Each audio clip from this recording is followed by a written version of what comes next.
A poor boy once saved a girl's life, risking his own, and years later, he saw his photo in a black frame on his boss's desk. Ethan straightened his collar and took a deep breath, trying to steady his shaking hands. He was sitting at a desk in a spacious office bathed in soft sunlight.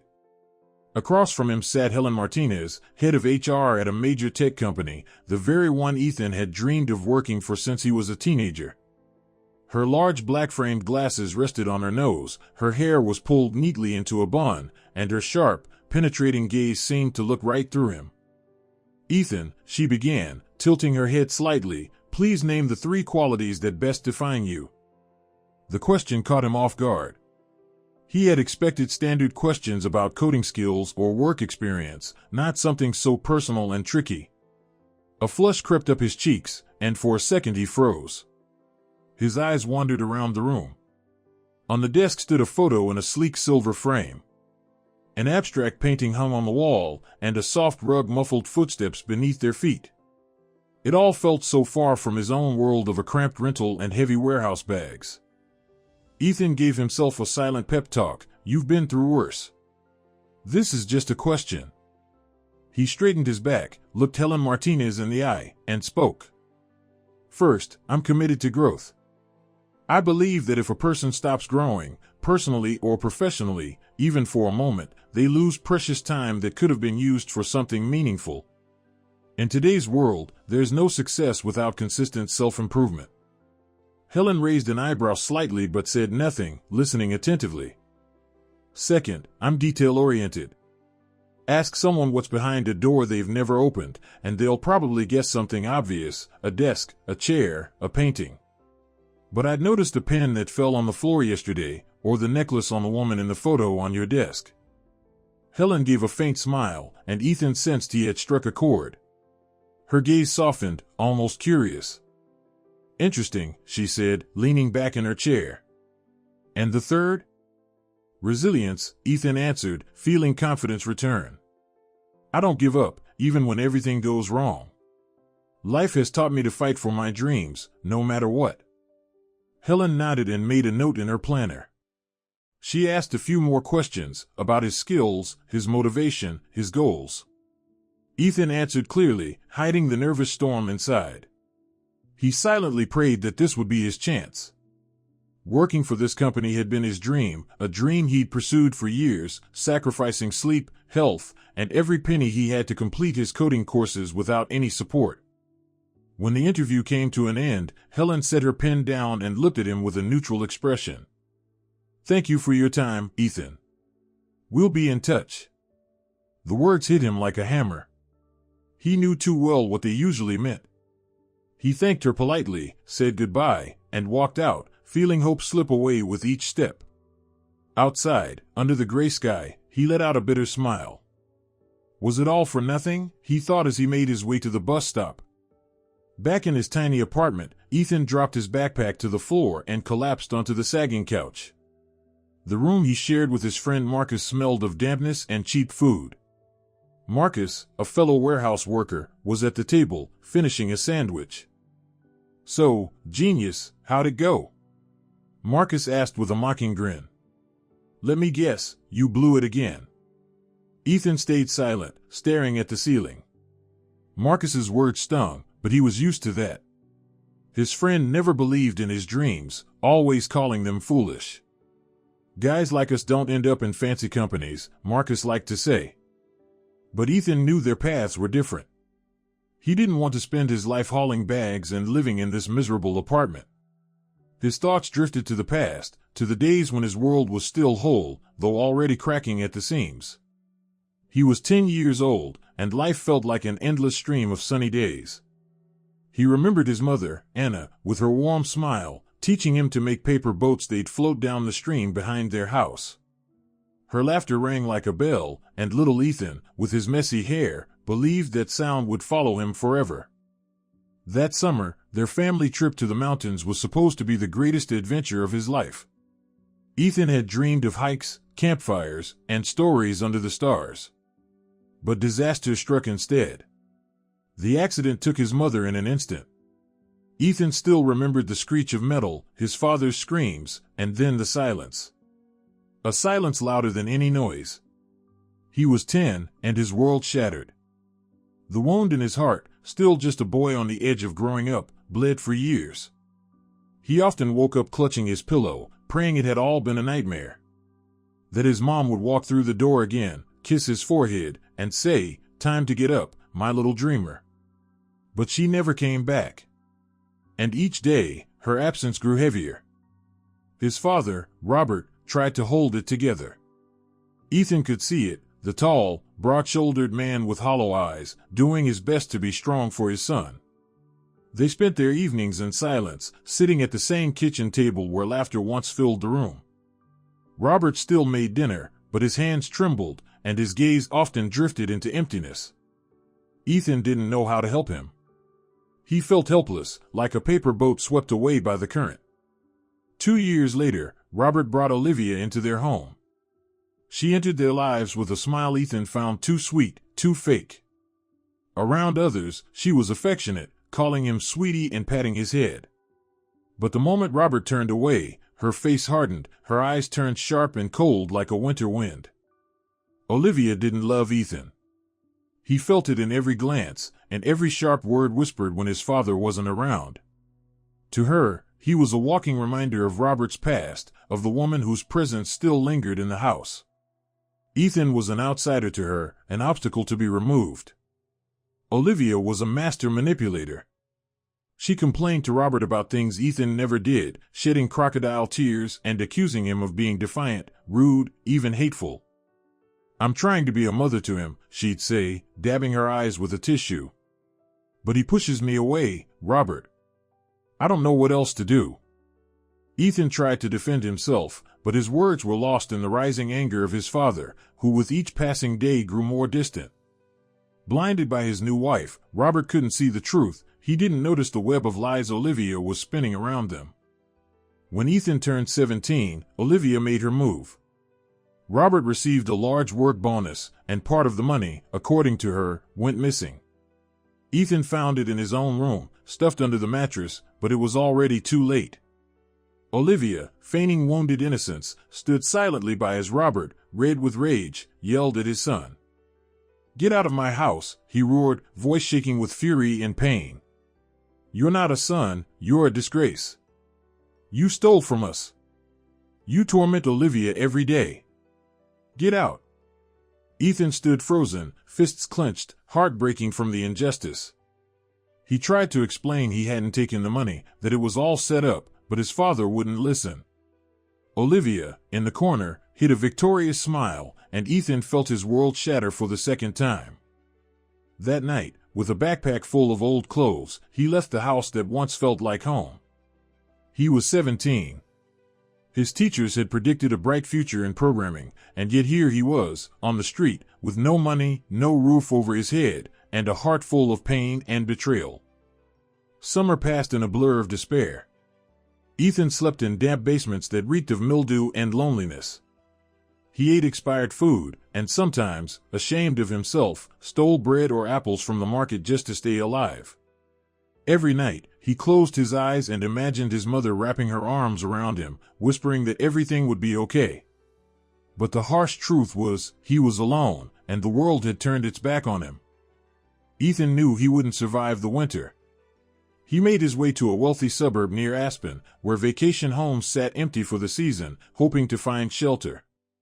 An unfinished cottage became his refuge. He lit small fires to stay warm and slept on an old mattress under tattered blankets. Every night he stared at the ceiling, thinking how far he was from his dream, to become a programmer, to live with dignity, to prove to his father that he wasn't a disgrace, but a son worth being proud of. One night, a sharp smell of smoke woke him. Ethan jumped up, heart pounding. He looked out the window and saw the house next door engulfed in flames. Fire raced up the walls, black smoke billowed into the sky, and the neighbors' screams tore through the night. A crowd gathered on the street. People waved their arms, some called the fire department, but no one dared to enter the burning building. Ethan froze in fear. But then he saw a second-floor window. A young girl, no more than 12, pressed against the glass, her face streaked with tears, her eyes full of terror. Tiny hands pounded the window, pleading for help. Something inside Ethan clicked. He didn't think about the risk, didn't think about dying.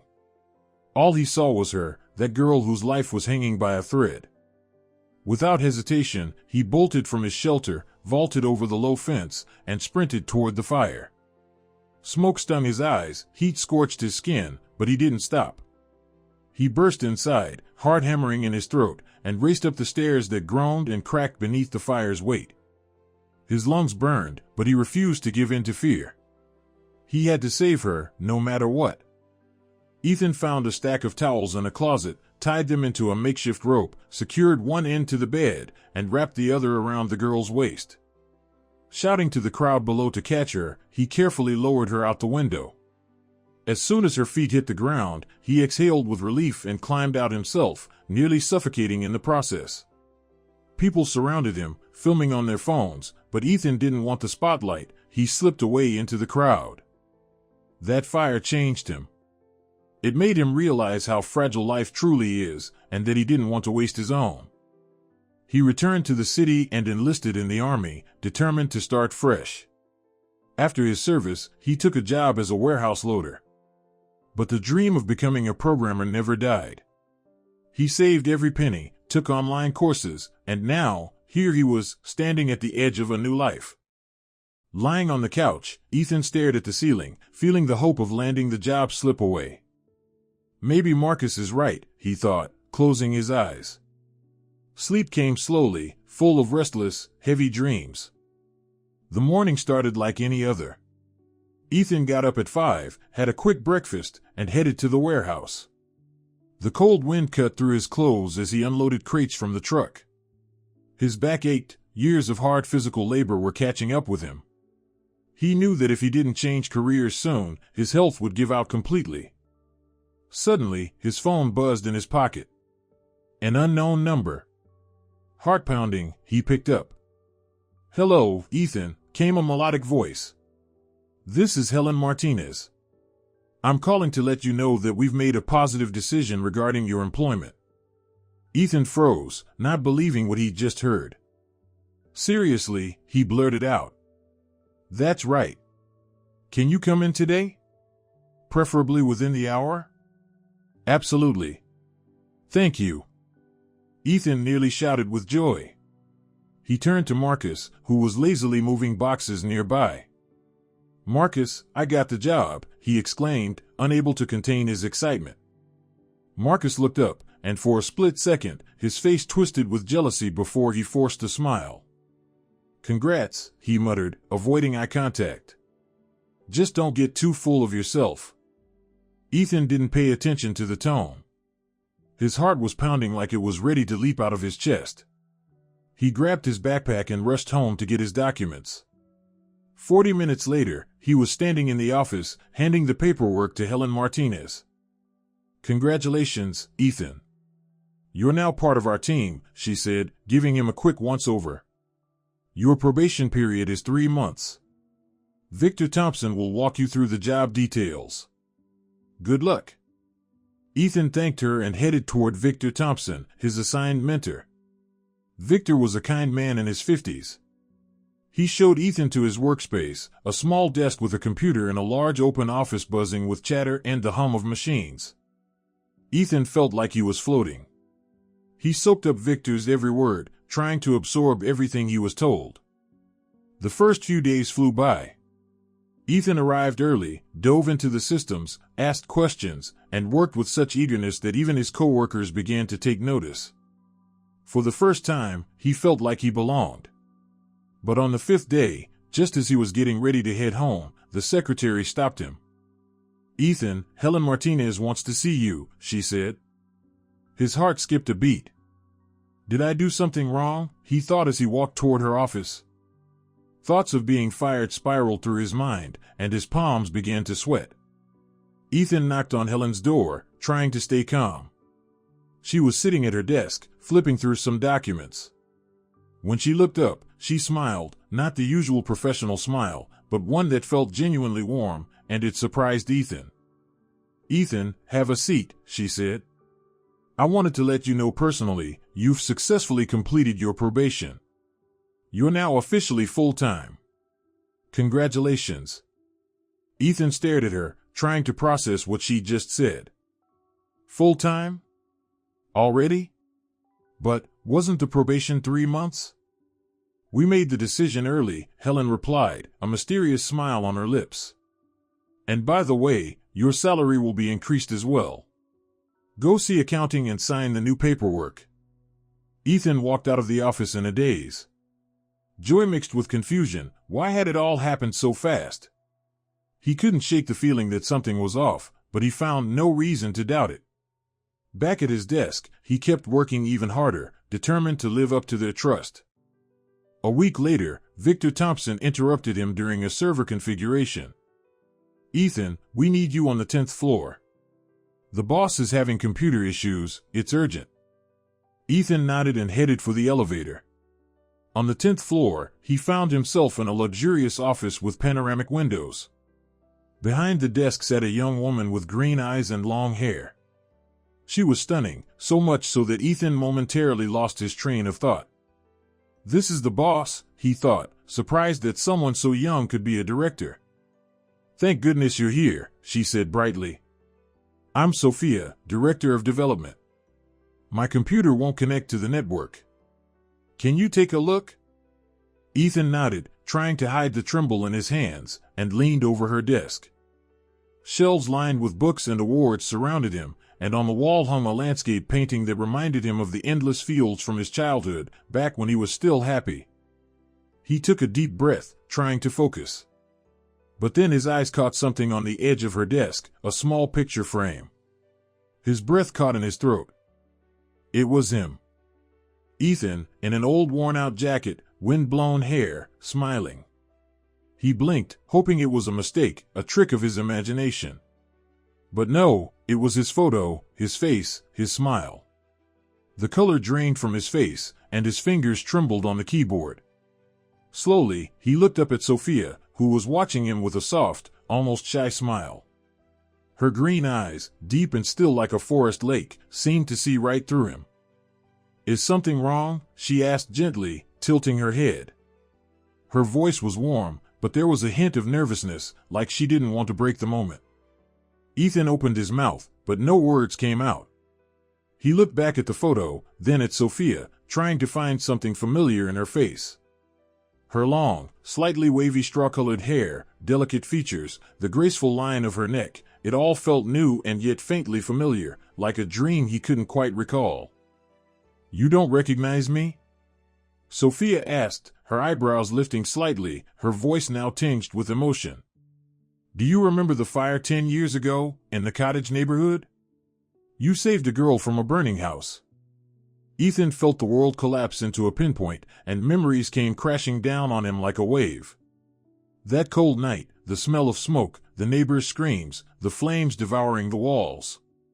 He was there again, 17, homeless, terrified, but driven by something stronger than fear. He saw the girl at the window, her tear-streaked face, her pleading eyes begging for help.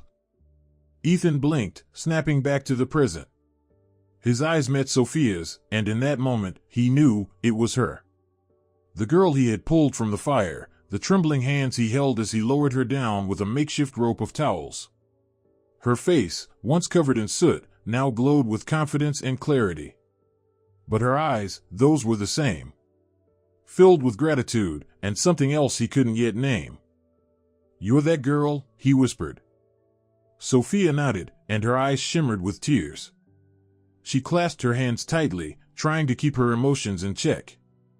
Yes, she said softly. It was me. Ethan, I never forgot you. When I saw your resume in my father's company, I couldn't believe it. It felt like fate. I told Helen Martinez not to consider anyone else. You had to work here. It was meant to be. Her words flowed like a river, gentle, yet powerful, and Ethan's heart beat faster with every one. She told him how after the fire, she had gotten a photo of him from a neighbor who had recorded the night on his phone. That neighbor didn't help, but he had captured the moment Ethan lowered the girl out of the window. Sophia had kept that photo all these years, like a talisman, a reminder that true kindness existed. She had searched for him online, but the account with the picture had no name, no clues. She thought she'd never find her rescuer, but she never stopped hoping. "You saved my life, Ethan. I owe you everything. Name any wish, and I'll do whatever it takes to make it come true." Ethan looked at her, torn between two worlds. One, where he could ask for a downtown apartment, a fancy car, the money to solve all his problems. A world where he could finally escape poverty, leave behind the cramped apartment, the back pain from years of lifting boxes. But the other world, the one he saw in Sophia's green eyes, was stronger. There was so much warmth in her gaze, so much sincerity, that Ethan realized he didn't want anything material. He just wanted to be closer to her, to the girl whose life had once been in his hands. He took a deep breath, gathering courage. His heart pounded so loud he was afraid she might hear it. But he had to speak. "Go on a date with me," he blurted out, his face flushing red. "If you're okay with it. I know you're the daughter of a millionaire, and I'm just a guy who fixes computers. I can't take you to fancy restaurants or give you luxury gifts. But that's the one thing I want." For a moment, the office was silent. Sophia blinked, her lips slightly parted as if she hadn't expected that. Ethan's heart clenched with fear. "What have I done?" he thought, bracing for rejection. But then Sophia smiled, not the polite kind of smile you give coworkers, but a genuine, almost childlike smile that lit up her whole face. "A date," she repeated, her voice full of surprise and joy. "That's all you want? Ethan, you saved my life, and you're asking me for a date?" He nodded, feeling both silly and elated. "Yes. And if you say no, I'll understand. We can just forget this happened." Sophia looked at him for a long moment, and Ethan felt like she wasn't just hearing his words, she was seeing his whole heart, full of hope and fear. She slowly nodded, and her smile grew even warmer. "Okay," she said softly. "Let's go on a date." Ethan couldn't believe it. His heart felt like it might burst out of his chest and dance across the room. He mumbled a thank you, barely aware of what he was saying. When he left her office, the world looked different.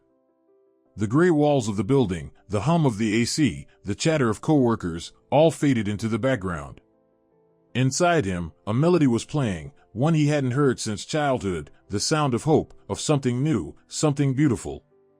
He walked down the hallway without noticing how light his steps had become, how his shoulders were no longer hunched. The sun was shining through the windows, and Ethan knew this day was the beginning of something amazing. For the first time in a long time, life was smiling at him. And in that light, he saw the reflection of Sophia's green eyes, now etched into his every thought. 2 days later, Ethan and Sophia met at the mall.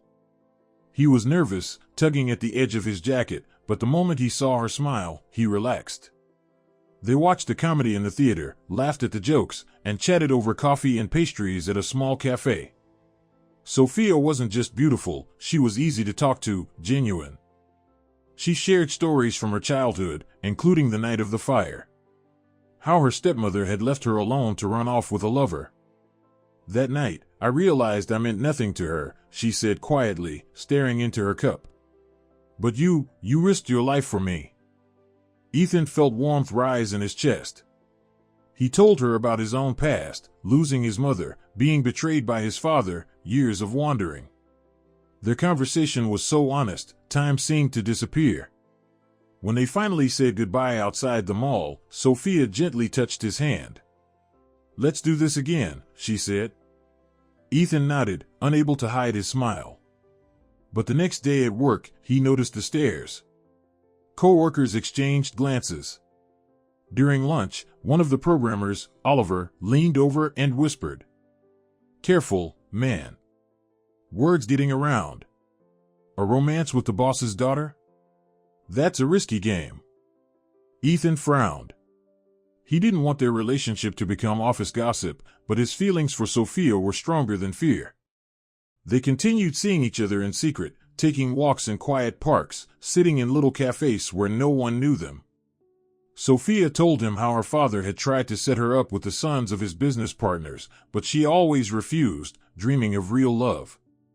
Ethan, in turn, shared his own dreams, saving up for a place of his own, building a career. One evening, as they sat on a bench by the river, Sophia took his hand. "Ethan, I want you to know something," she said. "You're not just my savior. You're special." He looked into her eyes and realized he was in love.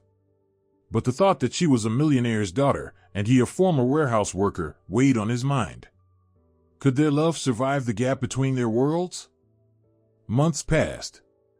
Ethan and Sophia kept their relationship private, but eventually the rumors reached Sophia's father, Michael Richardson, the company's CEO.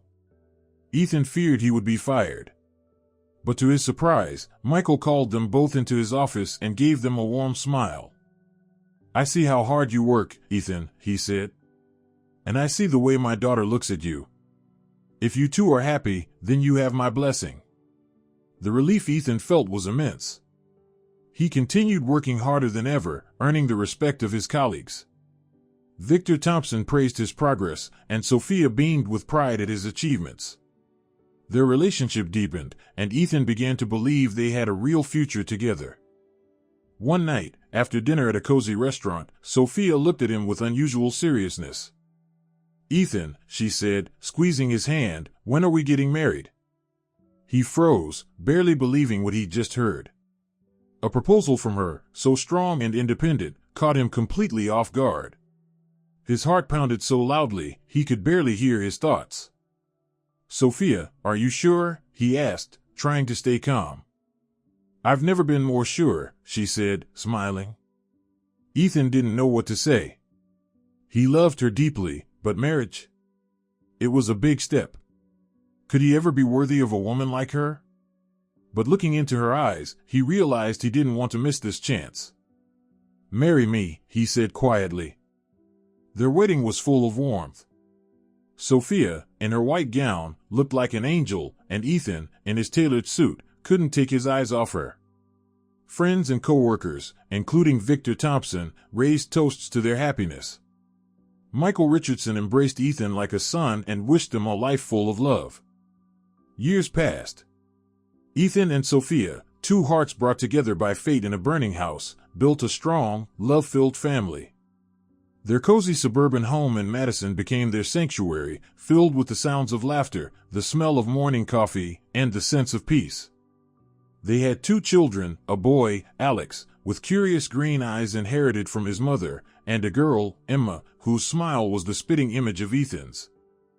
Every night, when they tucked the kids into bed, Ethan and Sophia would tell them their story. Not just a bedtime tale, but a living legend about how courage, faith, and love could overcome anything. Ethan, once a back-straining warehouse worker with impossible dreams, had become a lead systems administrator. His dedication and passion earned him the respect of his colleagues and the trust of the company's top brass for handling major projects. Sophia continued managing company initiatives, but now her heart beat not just for business. She found joy in coming home to Alex and Emma's hugs, and to Ethan's warm smile and the dinners they prepared together, laughing and sharing stories from the day. Their home was alive with love. In the evenings, the family would gather by the fireplace, the wood crackling as firelight danced across the walls. Ethan cherished those moments.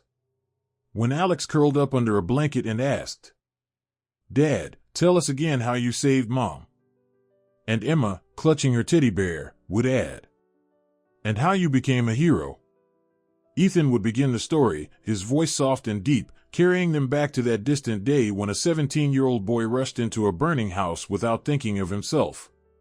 Sophia, sitting beside him, would squeeze his hand, her eyes shimmering with tears, not from pain, but from gratitude for the fate that brought them together.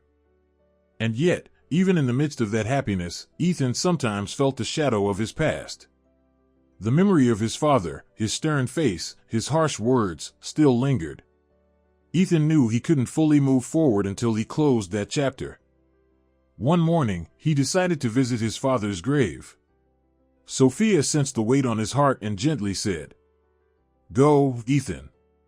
Talk to him. You deserve peace." He nodded, kissed her, and set off for the cemetery. The drive was long, and every mile stirred old memories. He remembered his childhood, his father teaching him to ride a bike, laughing as Ethan wobbled along. He remembered their fishing trips, the quiet companionship by the river. But then came the loss of his mother, the coldness in his father's eyes. Olivia's arrival. The family torn apart. Anger, betrayal, loneliness, all of it came rushing back as he stood before the simple headstone. His father's name, etched into the granite, looked like it belonged to someone else. Ethan sank to his knees, a lump rising in his throat. He sat in silence, staring at the grave, searching for words to express all that had built up inside him. "Dad," he finally whispered, "I hated you for so long. You threw me out, believed her instead of me. I was your son, but you turned your back on me. I slept in basements. I stole food just to survive. I thought I'd never forgive you." Tears streamed down his cheeks, hot and salty. "But you know what?" he continued, voice steadier. "I don't want to carry that weight anymore. I forgive you. Not because you were right, but because I found happiness. I have Sophia, Alex, and Emma. I have a home where I'm wanted. I made it, Dad.